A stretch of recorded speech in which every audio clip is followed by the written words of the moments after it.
Près de 7 ans après les attentats du 13 novembre 2015 à Paris, la lutte antiterroriste ne faiblit pas en France où des attaques djihadistes ont tué plus de 260 personnes et fait près de 1200 blessés depuis 2014.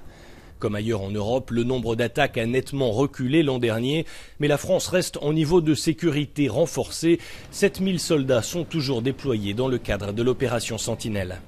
On va protéger la population, les rassurer.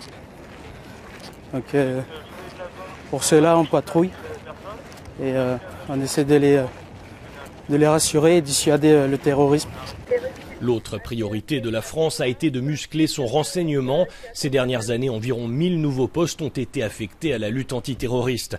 Alors que la défaite territoriale de Daesh a réduit ses capacités d'attaque depuis l'extérieur, le défi est désormais de détecter de potentiels assaillants solitaires. L'individu qui se radicalise le soir, qui prend un couteau et qui fait la rue, il est sous les radars. Malheureusement, c'est quelque chose de très compliqué, sauf si on a un élément, d'où l'ensemble de ces dispositifs qu'on a mis en place en France pour tenter de détecter les passages à l'acte, les comportements des individus qui, sans être terroristes, vont changer d'attitude, de comportement. Tout d'un coup, ils ne parlent plus, serrent plus la main aux femmes, leur tenue vestimentaire, ils s'isolent, etc.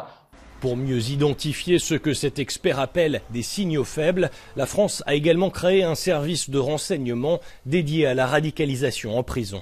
Vous avez deux types de détenus. Vous avez ces détenus qui sont condamnés pour terrorisme. On a entre 450 et 500. Et puis vous avez 700 détenus qui sont aujourd'hui des détenus de droit commun, donc emprisonnés pour des faits de droit commun, et qui sont radicalisés. Donc cela, il faut pouvoir aussi mettre en place une surveillance pour ce qui les concerne. C'est là qu'effectivement les services de renseignement prennent le relais. Mais encore une fois, c'est sur la prévention sur laquelle il va falloir axer ce travail. Les autorités françaises affirment avoir déjoué une soixantaine d'attentats depuis 2015. C'est aussi le résultat de plusieurs lois sur la sécurité et 2 années d'état d'urgence entre 2015 et 2017. Des mesures critiquées pour leurs entraves aux libertés.